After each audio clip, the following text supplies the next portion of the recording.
My name is Ed Brown. I'm reading an editorial by Alex Quaid, a freelance war correspondent, dealing with the unseen scars of war. PTSD, a treatment for unseen scars of war. When he returned from war, he only received a questionnaire and no follow-up. There's a need because there's overload in the VA system for treating PTSD.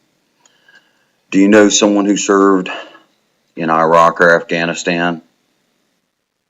I too am a disabled veteran who served in the Middle East suffering from PTSD, and I'm also a case manager working with homeless veterans.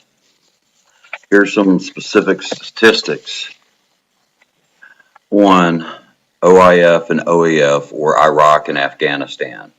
Troops who served in Afghanistan or Iraq, 1.4 million. The number of Purple Hearts awarded, over 13,944. The number of troops seeking help for emotional issues returning back to their units, 98%. OIF troops, OEF troops who have acquired PTSD, over 40%. The increased risk of acute combat stress in those serving multiple tours is over 50%. The projected OIF or OEF veterans expected to flood the VA system is over 750,000. The editorial. Freelance war correspondent. Alex Quaid recently returned from nearly 18 months in Iraq and Afghanistan, covering U.S. Special Forces operations on combat missions, including for CNN. Quaid moderated the recent Defense Forum on Capitol Hill dealing with post-traumatic stress disorder and traumatic brain injury. New York, CNN. His vivid memories from the battlefield won't go away. A Taliban surface-to-air missile striking a Chinook helicopter, killing everyone on board. The ensuing firefight that nearly killed him. Shooting down an enemy combatant and watching his body fall lifeless in his tracks. The flashbacks led to post-traumatic stress disorder for the soldier, who shared his story but did not want his name used. The helicopter shot down stands out as the number one holy shit, I might die experience, he said. But the personal nature of killing the enemy combatant bothered me most. His mental anguish began the night after killing the man. We had hunted him down. I remembered laughing as the burst missed and as he was running for his life, the soldier said. I was euphoric when he finally went down. That night was my first panic attack as I slept. It haunted me then and now that I actually enjoyed hunting a man and killing. After the panic attack, he did everything he was supposed to do. He checked the box on his post-deployment questionnaire that he wanted to seek help when he returned from Afghanistan, but he said the Army never followed through. He broke down a few months after he returned home, so he called a crisis hotline number listed in the Army pamphlet. They talked with me and set up some free sessions with a local counselor, he said.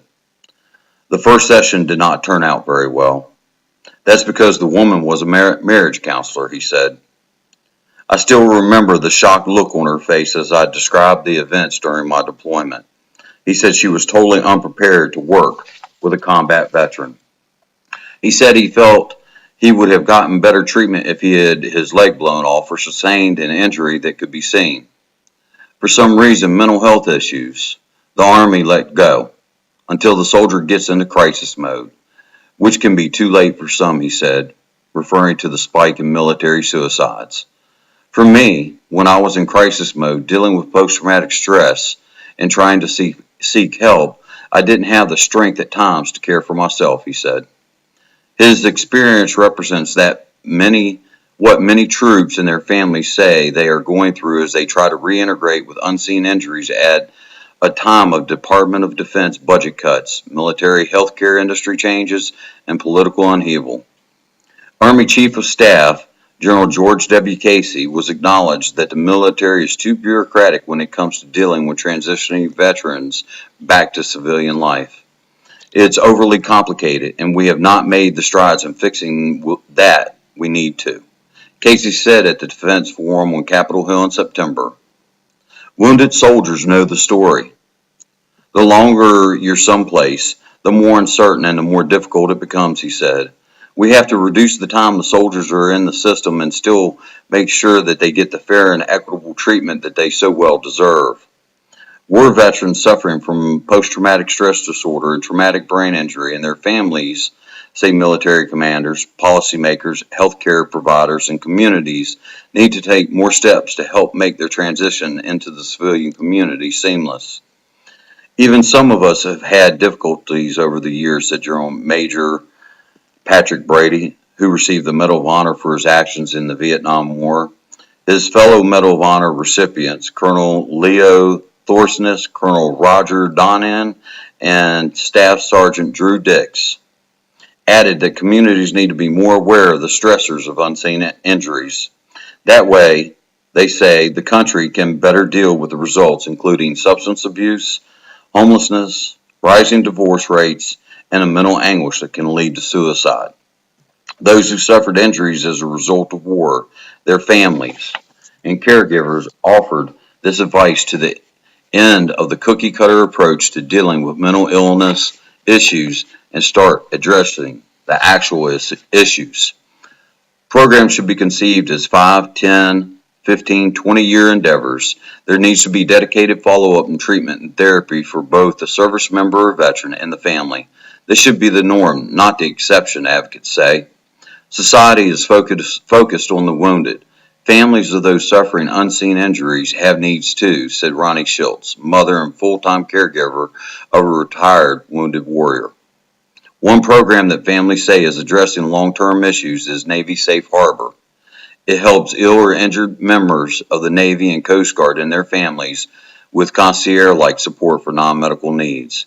We avoid a cookie-cutter approach to caring for our shipmates, particularly those who suffer from post-traumatic stress disorder or traumatic brain injury, said Captain Key Watkins, commander of the program.